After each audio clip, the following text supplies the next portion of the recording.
So welcome back, everyone. It's the last talk of the day, and we have Katri Antin here, who is a postdoctoral researcher here at the University of Helsinki and also at the University of Eastern Finland.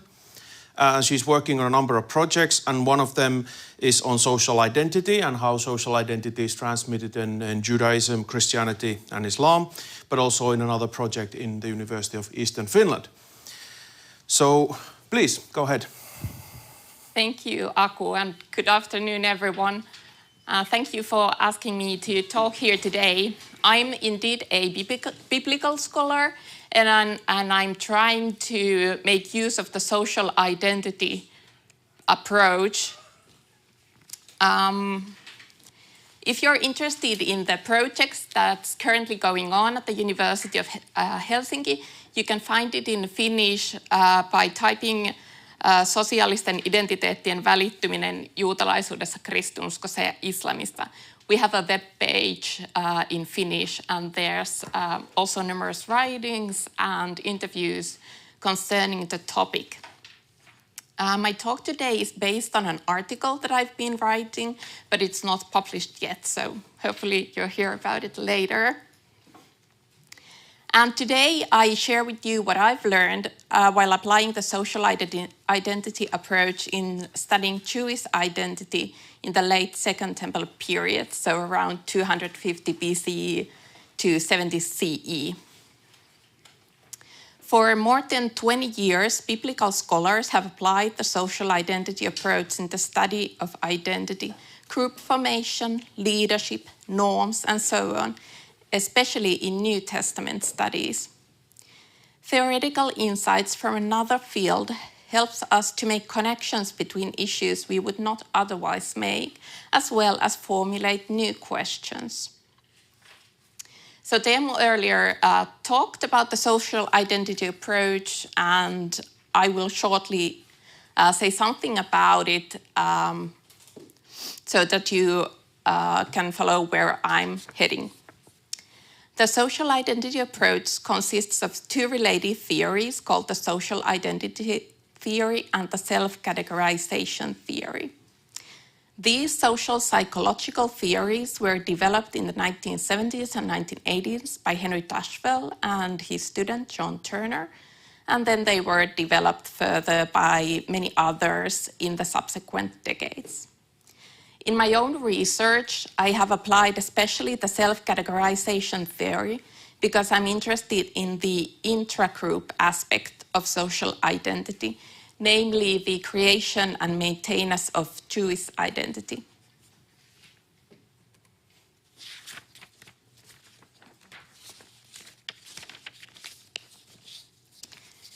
Social identity refers to that part of self-concept that is based on group membership. And we all have both personal identity and many social identities. My personal identity is about how I differ from others, and my social identity is about what I share with others. Social identities can be like a research, a Finn, a European, Lutheran, woman, mom, all sorts of groups and social categories we belong to. Because each individual always belongs to several groups, each also holds several social identities that are activated in different contexts. One's social identity and its typical features are determined by the comparative contexts. Also, the comparative context determines which level of categories is the most relevant. For example, if one is categorized as a Finn, a difference between individual Finns is less than the difference between Finns and Swedes. On the other hand, if one is categorized as a European, the difference between Finns and Swedes is less than difference between Europeans and non-Europeans. Therefore, Finns and Swedes are perceived as different in one context, but similar in another. Many of us here today have been members of the academia for years, first studying and then doing research. And as a result, many of us identify as a researcher. Now I have two questions for you. First, how are researchers like? And how do you know how research are like? So let's take the first question first. Give me some examples of typical features of a researcher, of course, in your opinion. Hired by your university. Thank you. Hired by the university.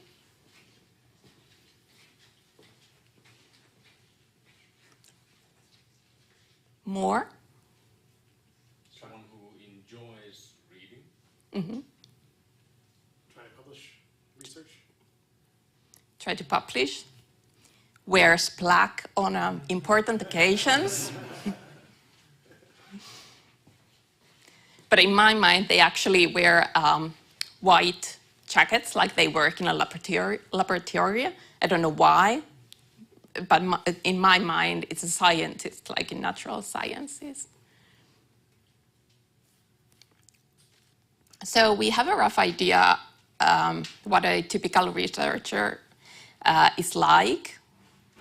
How about the second question? How do we know how research are like? Where have you learned this?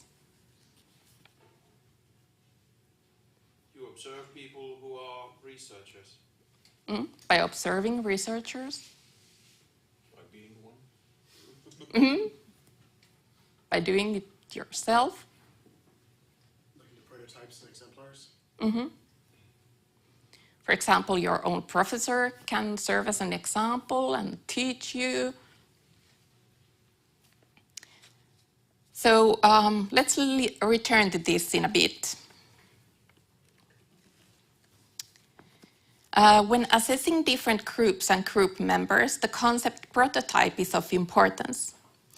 Prototypes are fuzzy sets of attributes that capture similarities within groups and differences between groups. The prototypical features vary when the comparative context changes. Also, some features are considered more prototypical than others, and the centrality of prototypical features is not given, but often maintained externally. And just like some features are considered more prototypical than others, so are some in-group members as well. And I quote, "The more a group member differs from out-group members, and the less he or she differs from other in-group members." That is, the more this person exemplifies what in-group members share and what they do not share with the out-group, the more that individual will be perceived as prototypical of the group. End of quote. So the features that are typical for a researcher are determined through comparison. You may compare a researcher to a truck driver, or you may compare two types of researchers. For example, a researcher in humanities and a researcher in natural sciences. And depending on the comparative context, the typical features are likely to be different. Typical behavior, virtue, stressing, and so on, are socially learned, perhaps by observing others or by listening to your professor. And although there is continuity, there is also change in time and between different communities. When it comes to religious identities, sacred texts are additional sources in which believers find building blocks for their social identities. Characters like Abraham or communities formed by the first Christ followers are still often considered exemplary. As in real life, texts depict social identities that are shaped by comparison. Israel is compared to other nations, Christ followers who practice circumcision to those who do not, and those who believe in one God to those who do not. In early Jewish and Christian writings, the dichotomy between us and them, as well as right and wrong, is often expressed by using the two ways metaphor. There are two ways, the good way and the bad way. If you're one of us, you walk on the right path. One of the best known two-ways teaching is found in Didache, best known in regards to early Judaism and early Christianity. Didache is probably a late 1st century, so very early Christian teaching to be studied before baptism.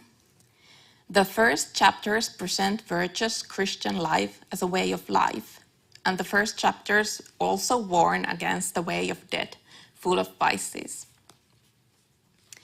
I believe the scholarly consensus is that the two-ways teaching of Didache is based on earlier Jewish two-ways teachings.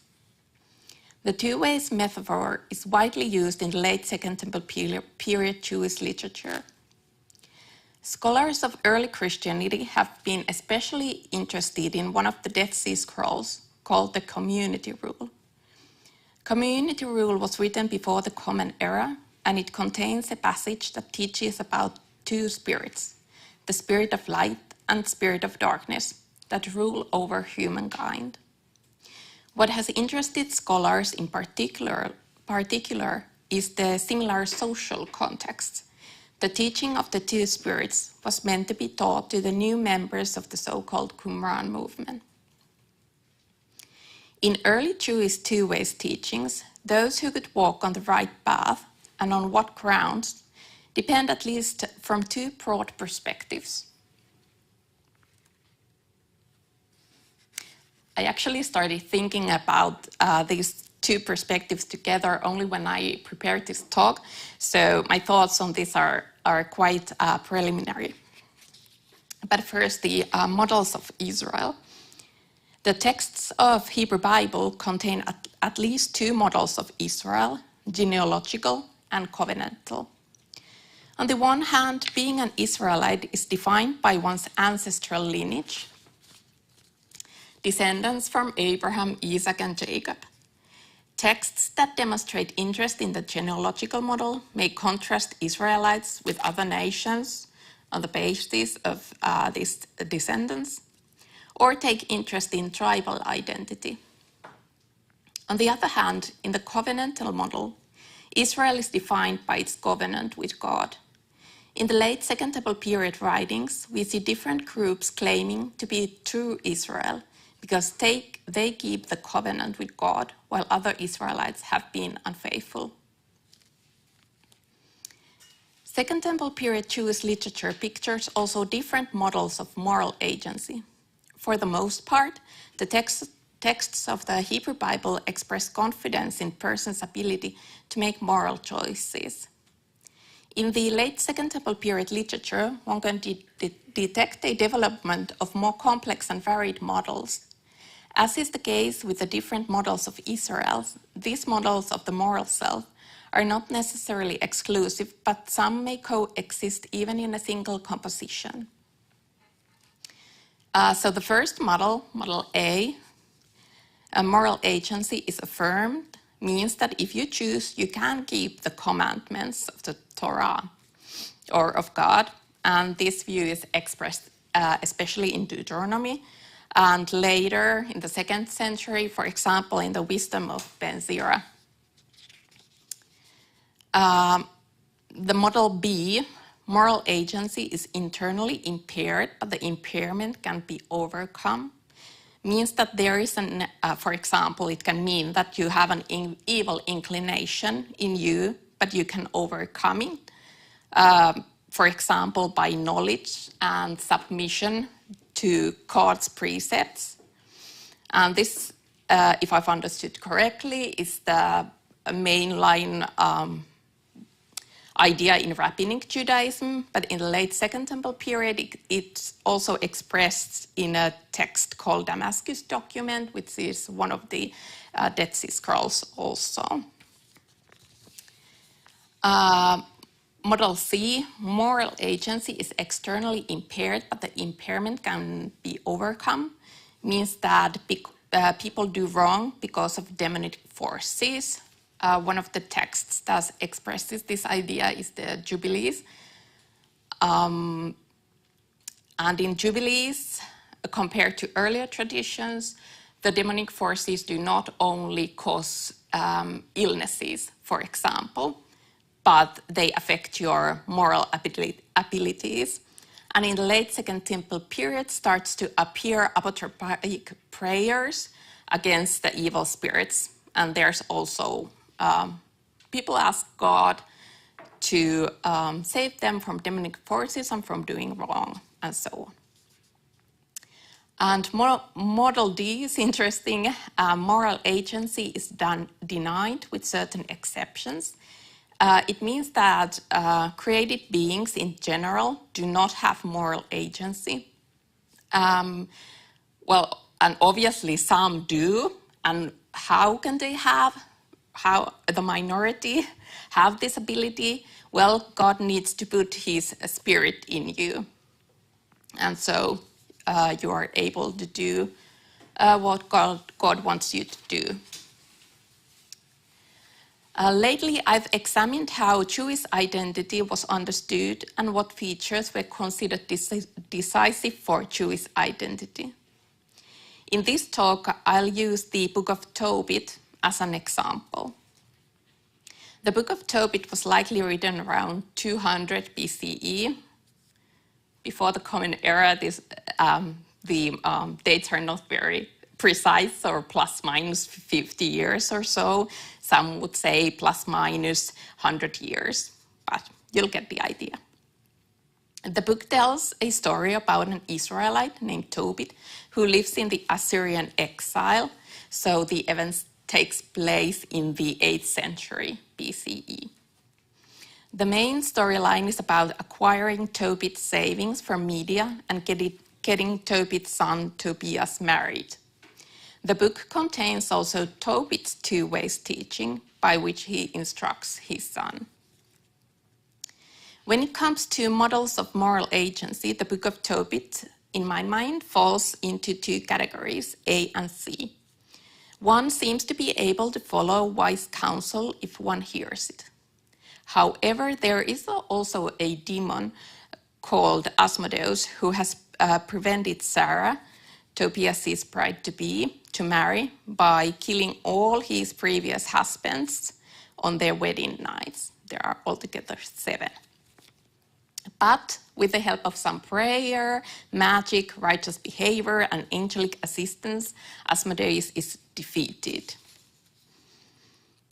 In regards to Jewish identity in the Book of Tobit, diverse views have been presented in earlier research. According to some scholars, the Book of Tobit underlines separation from other nations and the precepts of covenant, such as monotheism, temple cult, and food regulations. According to other scholars, family and tribe play a significant role in the Book of Tobit, and Jewish practices like observing the Sabbath and circumcision are not even mentioned. Next, I would like you to open your Bibles and scan 2 chapters from the Book of Tobit, chapters 4 and 1. And many of you have access to Bible through a website or an app, but I have here 4 handouts to those who prefer it.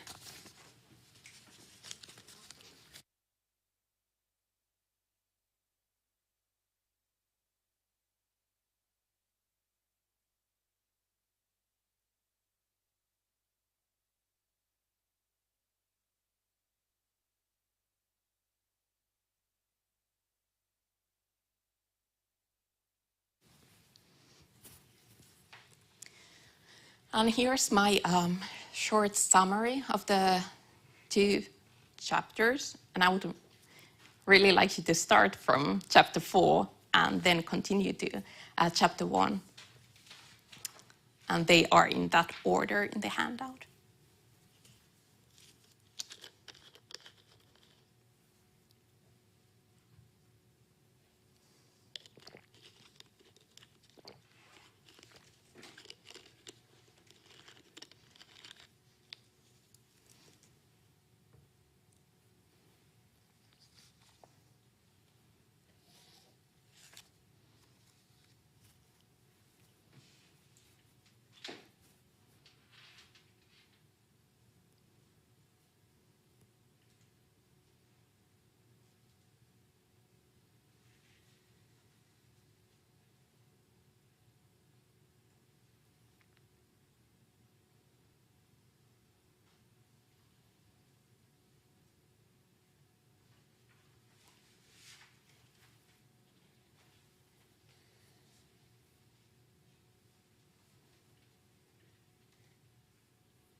What I've learned when applying the social identity approach can be summarized in 3 points. First, texts are attempts to influence. Second, the dynamism of identity can be seen in texts. And thirdly, social comparison is not fair. And next, I will walk you through each point by using the Book of Tobit as an example.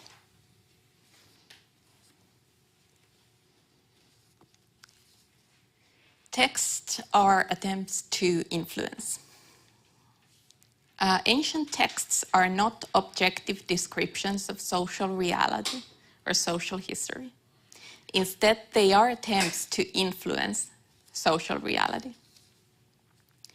One of the biggest questions is what can and cannot be discovered by studying ancient narratives like the Book of Tobit. What is the relationship between ancient texts and ancient social identities?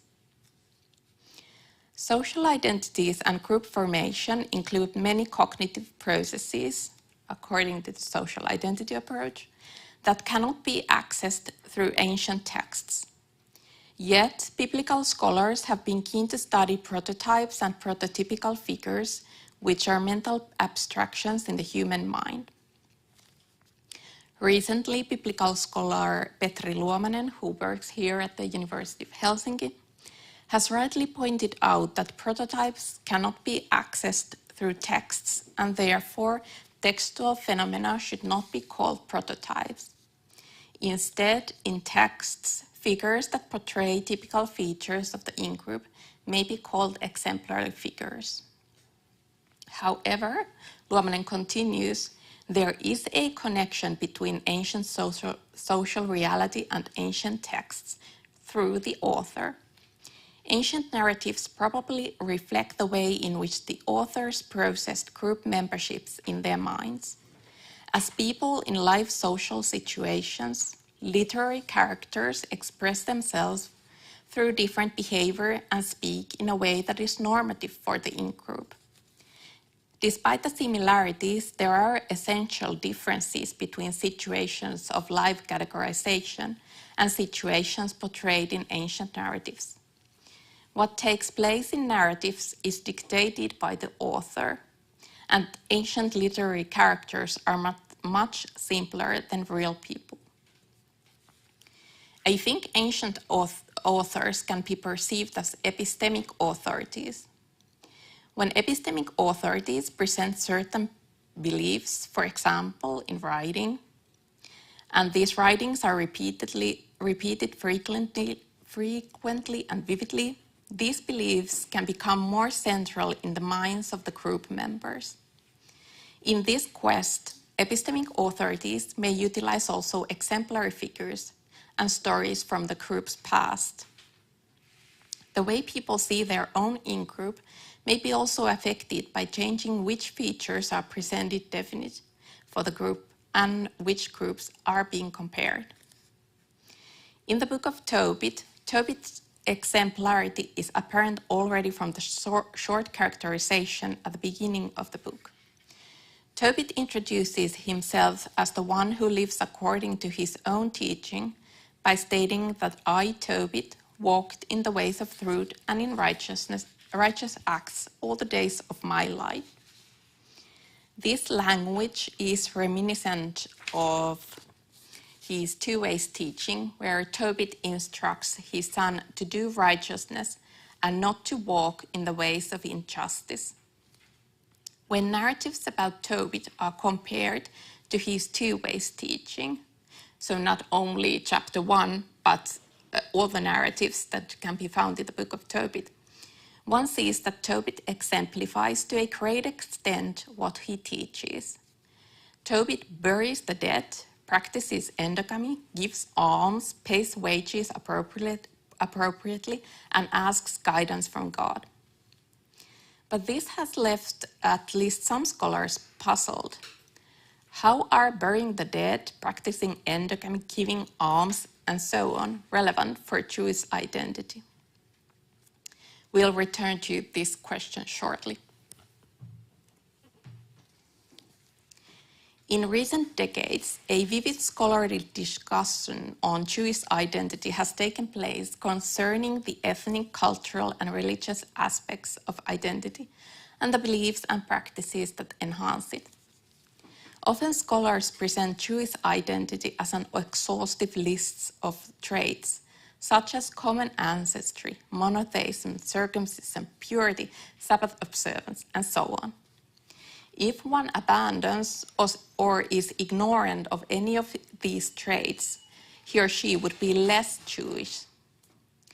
Instead, by drawing from sociological and anthropological studies on ethnicity, Stuart Moore demonstrates in his book how in Hellenistic Egypt, Judeans could identify with and be acknowledged by others as Judeans, even by one of these features. Likewise, according to the social identity approach, social identity is dynamic. Now I return to the question on how burying the dead, practicing endogamy, giving alms, paying wages appropriately, and asking guidance from God are relevant for Jewish identity. My answer is that it necessarily isn't. Especially in the narratives about Tobit, these practices do not mark Israelite identity, but belonging to a smaller social unit. They distinguish Tobit's own tribe and family from others. I'll give you an example concerning marriage, as I think it most clearly demonstrates the importance of tribal and familial relations for social identity in the Book of Tobit. Tobit prefers marriage between relatives and between members of the same tribe. This view can be detected most clearly from how Tobit defines a foreign woman as someone who is not from one's father's tribe, so not a foreigner, but from another tribe.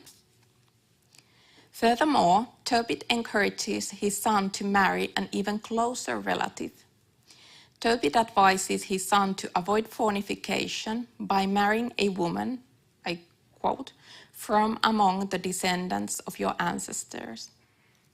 While this phrase can refer to both close relatives and fellow Israelites, the exhortation to follow the example of the patriarchs, Noah, Abraham, Isaac, and Jacob, who all married close relatives, suggests that Tobit refers also to close relatives. Also, Tobit himself exemplifies his own teaching by marrying a woman who is, I quote, one of our own family. In promoting marriage between relatives, the Book of Tobit differs from most Second Temple period Jewish compositions that propagate marriage within the Jewish nation, often for the fear of idolatry. Why then is marrying within the family and tribe of such importance? Marriage creates close social ties, especially through finances. Tobit 6 demonstrates an interest in keeping Sarah's inheritance in the family. Tobias, Tobit's son, has the right to inherit Sarah's father, since Sarah is an only child. The importance of family and tribe for social identity becomes apparent also from the very beginning of the book, as Tobit introduces himself according to his ancestral lineage and tribe. However, parts of chapter 1 and chapter 13 to 14 paint a different picture of Tobit. First of all, Tobit is surprisingly interested in halachic matters, so matters pertaining to the Jewish law, in chapter 1, but not so much in the rest of the book. Before the Assyrian exile, Tobit regularly made pilgrimages to Jerusalem, and in exile he refused to eat pagan food. Furthermore, all the tribes of Israel are in focus, and Tobit's own tribe is given a negative review. The tribe of Naphtali was guilty of deserting the house of David and Jerusalem by sacrificing to a calf in Dan during the reign of King Jeroboam. Similarly, Chapters 13 to 14 take interest in Jerusalem and its temple, as well as Israel and in the relationship between Israel and other nations. While the lack of interest in the cult in the middle part of the book could be explained by the diaspora context, it is noteworthy that there is no interest in halachic matters that could be observed in the diaspora, such as observing the Sabbath and circumcision. I think one explanation for the diverse image of Tobit and the propagated beliefs is a shift in the comparative context. In parts of chapter 1 and chapter 13 to 14, the comparison takes place between Israelites and non-Israelites. But Israel is not determined only by ancestry, but also by covenant and its obligations, and therefore sacrifices and the observance of food regulations make a difference between Israelites and non-Israelites. In the middle part of the book, the author promotes behavior that distinguishes tribes and families from others. Subsequently, Tobit is presented as an exemplary head of a household that is interested in supporting next to kin. The two different comparative contexts at least partially explain why scholars have been given various answers to the kind of identity or the kind of Judaism the Book of Tobit promotes. And my third point.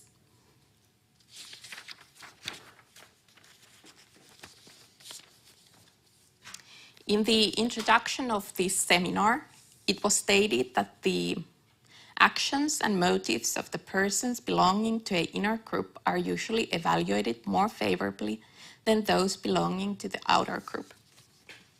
Within the social identity approach, this phenomenon can be approached from a different angle. I'll mention two perspectives that both relate to differentiation from the outgroups. The first perspective relates to how human minds process social categorization. When a social identity becomes salient, the individual perceives differences between himself or herself and other in-group members to be less than difference between in-group and the relevant out-groups. In this process, similarities between the members of the in-group tend to be downplayed, and differences between the in-group and out-group tend to be exaggerated. The cognitive process of categorization simplifies and brings into focus the social world by accentuating differences and similarities. The second perspective relates to human and societal needs behind social comparison.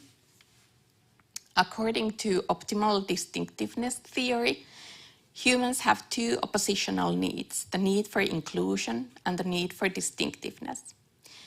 Both of these needs can be met in groups that are sufficiently inclusive and sufficiently distinctive. The need for inclusion is met within the group, while the need for distinctiveness is met between groups.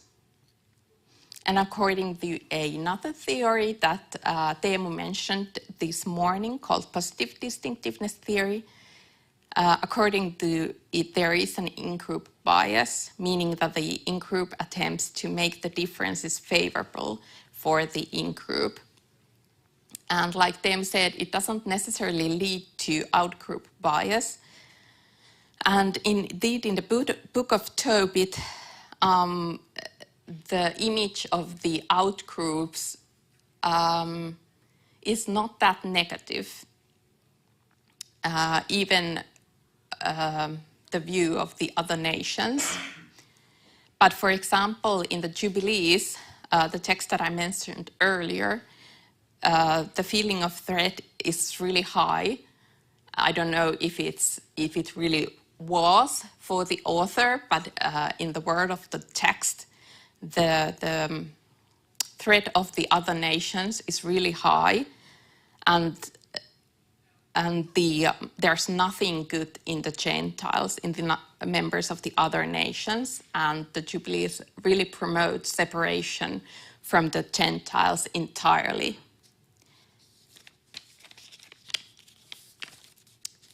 If ancient narratives reflect the way in which the authors processed group memberships in their minds, I think positive image of the in-group and differentiation from the out-groups can be expected. Furthermore, if we see texts as attempts to promote certain kinds of social identities, we may also pay attention to the rhetorical and pedagogical functions of texts. Through the dichotomy of two ways, the author presents cohesive and distinctive social groups and lifestyles. Simultaneously, the in-group is presented in an undeniably positive light. My conclusions. Nowadays, it is common to acknowledge that the Bible is not a history book, but it preserves different interpretations of the past. Likewise, it appears that there is no direct access to the social world of ancient Jews and Christians. What we can read are many interpretations on how things ought to be. Thank you. Now it's time for questions and comments.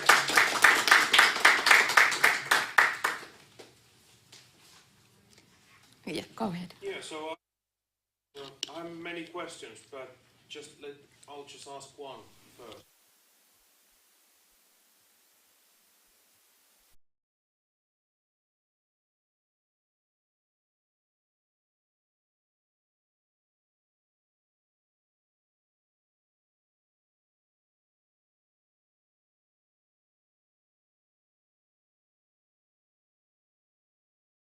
In those texts in general, and in this particular text, which I don't really know by heart, but you might know it much better, is there any kind of advice as to how one becomes one?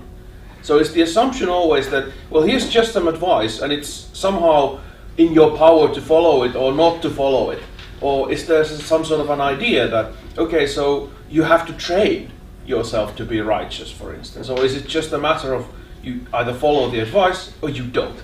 I guess this connects to what you said about the type of moral agency that's being kind of assumed here, because it seems to me that just by giving advice doesn't make people better. So if it would actually make people better, we'd be very well off as human beings. But is this a problem that somehow? Do you see the text dealing with this issue in some manner? That, you know, here's some advice, but it didn't turn out that people became so virtuous, so you need to practice, or something like that, or you get my drift. Yeah, and I do think that it relates to the models of the moral self, that in the Book of Tobit it seems really unproblematic that you can become wise and virtuous just by hearing the instructions. Of course, there's instruction that you should listen to wise people and listen to God and not someone else, and things like that. But I think when in other texts that the question's more problematic, I think they are, and Carol Newsom writes about it in her article, that what also comes to the fore in ancient Judaism is the idea that there's actually a moral conflict, like there's in you something that you have to resolve, and this is kind of a new idea in ancient Jewish texts, but it goes hand in hand with the more complex idea of moral agency. But Tobit is a bit boring here.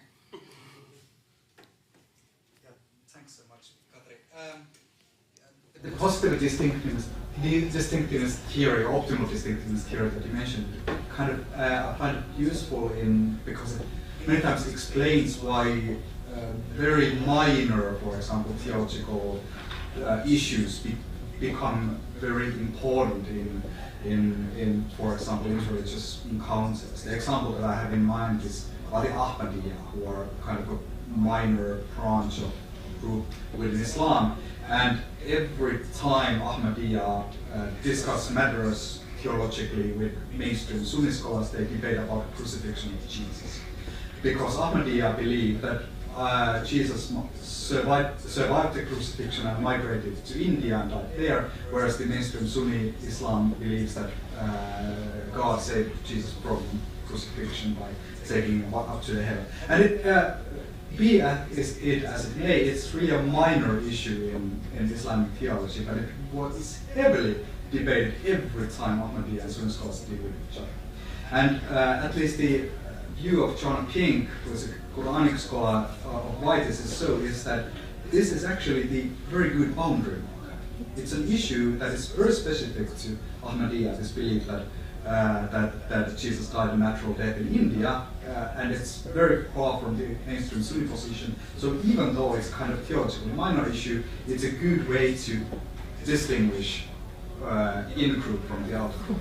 And I was kind of thinking that when reading for example, the Book of Tobit, when we read there the identity markers that are being put forward there, so what extent are they kind of central to the group identity, so that they are markers that are considered to be really essential to who we are, and to what extent are those kind of the things that separate us from them, so that they are good kind of boundary markers, and whether this is at all a kind of a right question to ask.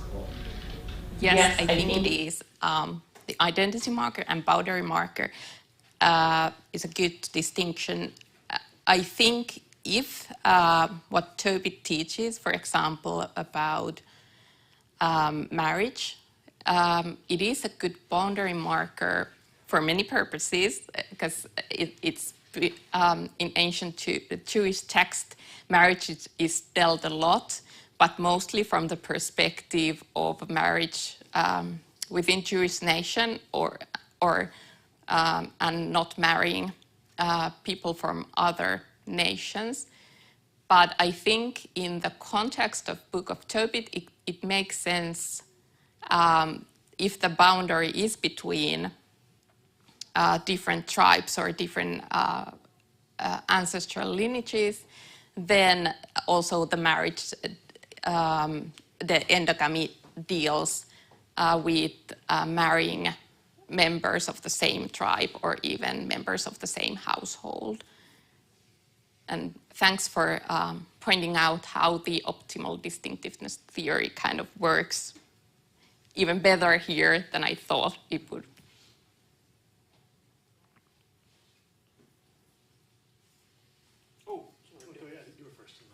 I could say, because my question is related to Aku's about the very positive view about the sharing the information in the Book of Tobit about the righteous ways. Could there be also in the, and correct me if I'm wrong, but I have the impression that in the ancient Jewish thought, let's say for instance in the Shema Israel, the word hear means more than that just the cognitive act of hearing. It means also action, like hear and heed and proceed doing this always. So should we interpret also Tobit in this sense that when he says do this and that, it's not all, it has some kind of more content than the intellectual instruction. It's kind of assumption that you will continue doing it, in a sense that they would maybe become virtuous. Thank you. I think I agree with you, and it's inherited in the Deuteronomical theology, and I think the Book of Tobit has sort of similar tendency here. Just to come back to that, I didn't really mean that.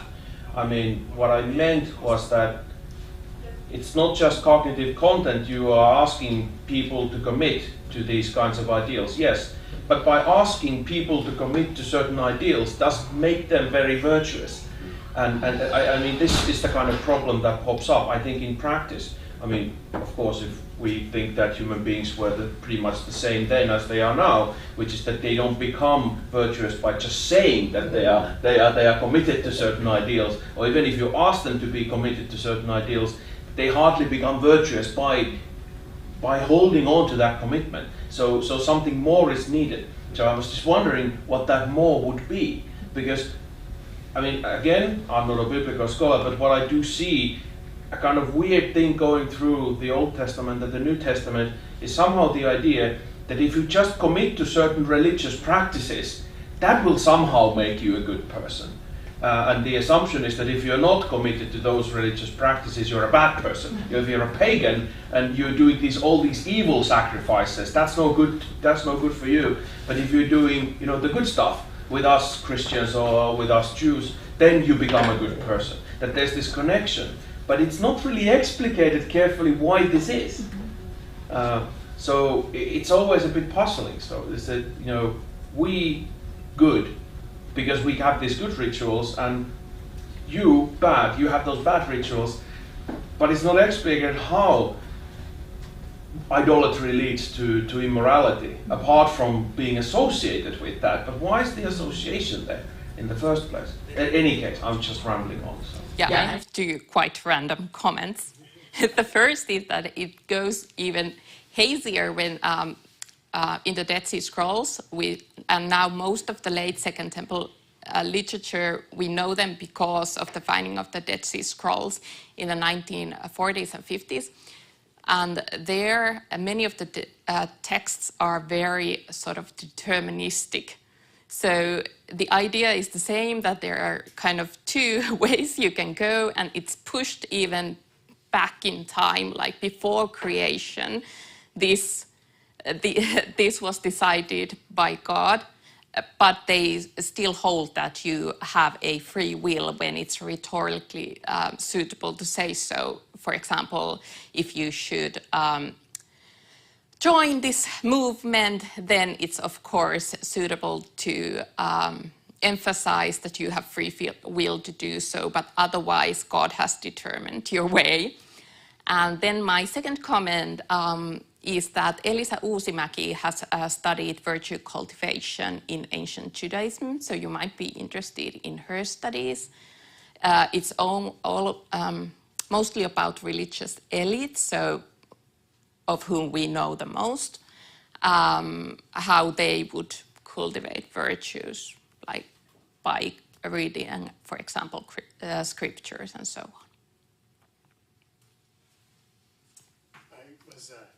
Intrigued by this sentence, and maybe you can help me understand a little bit more.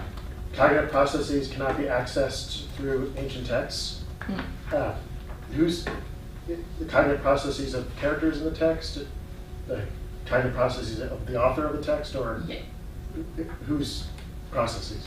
The ancient people, sort of also the if we imagine that we would like to study social identities of ancient peoples, so they contain cognitive processes, and we do not have access to them, except that some glimpses could be fine, so that the texts are probably based on how the authors processed group memberships in their minds, but we cannot kind of interview them, or we cannot observe them, things that are usually done in social scientific research. So that's why there is kind of a distance between these two. And when biblical scholars have applied social identity approach, it hasn't always been quite clear what we can know and cannot know about the ancient people, and that social identity approach have this cognitive aspect, and that kind of makes it difficult. You're going to follow up on this? Yeah. Just so help me understand some more. So those points seem to apply to any historical study. When I interview people from World War I, and I don't know what they were thinking, so how is that specific to ancient texts? And secondly, nevertheless, in historical texts, there are reports about cognitive processes. So someone is recorded as saying, I believed this, or I used to think this, but now I think this. So there are records, reliable or not, about what people say their reports are, or their attributions, if they're not self-reports. They're, this king used to follow God and then lost his belief and no longer follows God anymore. So help me understand a little bit more. Yeah. I think that it's not only a problem with ancient narratives, but all historical material. But I think that in ancient narratives I think in the case of Paul, for example, who is kind of, so to say, a historical person compared to Tobit, I think we can go a bit further, but compared to like the Book of Tobit, it's a fictional narrative. So even though it describes ancient groups and certain people like Tobit, they are all fictional. They are perhaps based on the author's social reality when he wrote it, or they wrote it, but there's a greater distance. That changes things a lot, then. Cognitive processes can't be accessed because there were no cognitive processes.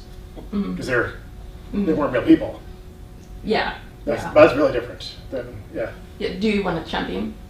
Just want to carry on that's not only a problem for historical research, but psychologists can't access cognitive processes directly because most of the cognitive processing happens outside of consciousness. So that and cannot be verbally reported. So even in interviews or surveys or something like that, what we can access through that aren't the cognitive processes themselves, but the consequences or the end results of the processes. And that's why most of experimental psychology relies on this hypothetical deductive model, so that we make hypotheses on the basis of what should we perceive if this kind of an hypothesis of this kind of a cognition is warranted, then how should that look like in our results? So given this, I suggest something. So instead of saying that we can't access the cognitive processes of ancient people, I think what you want to say is that we can't access the psychological content of ancient peoples. So psychological content is different than cognitive processes. So what that's psychological content is what people have in their heads, and that's a different thing than a cognitive process. So what is a cognitive system? As far as I understand it, it's like you've explained. So we infer the workings of cognitive processes from certain patterns of processing information, and in that sense we assume that there is a certain kind of cognitive process of work when we see a conglomeration of certain kind of information processing going on. It's not like we see the process in itself. It's an assumption that we make, and when we have enough evidence, we say, aha, well, there's a cognitive process here. But that's based on a statistical inference of a larger group. So in that sense, we don't see our cognitive processes while we're here in that same way. So, but I guess what you want to say is that the psychological content of the kinds of ideas that people have in their heads, they are not immediately available to us based on certain texts. But then on the other hand, people do talk about them, and I guess so I'm rambling here, but what I want to resist a little bit is the idea that somehow these historical individuals and these historical people are somehow lost to us. So there are certain ways of thinking about philosophy of history, and where somehow people in the past become foreign to us. And we can't really understand them because we just have the text, and there could be anything behind that. But if we take this approach that you're now taking, the social psychology approach, we're basically making the assumptions that the way that people used to think about social relations is the way that we tend to think of them, because they have the same minds as we do. So it's not like there are behind some sort of veil of ignorance or something like that. We have just less evidence of their thoughts than we have evidence of people living today. But there's no in principle difference, really. They are basically people like us. They come from a different culture, and we have less evidence. But it's not like they're somehow inaccessible, or there's some sort of a boundary between that. Okay, so yeah.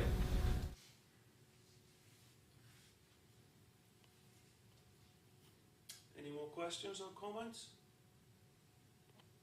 One small thing, is there a typo in the in the sentence, similarities between the members of the in-group tend to be downplayed. I mean, my intuition would be that similarities between in-group members need to be exaggerated. I mean, is it like a typo, or do I understand something wrong? Yeah. It's a typo. Okay, just checking. Yeah. Okay, so it's 4 o'clock, and it's Time to conclude our seminar for today. Thank you, Katri, for an excellent presentation and the discussion. And we'll return tomorrow. Is it again 10:30 tomorrow? Remind me, I'm looking it up now. Okay, yeah. So we'll continue at 10:30 tomorrow morning. Thank you for everyone, and thanks for the day.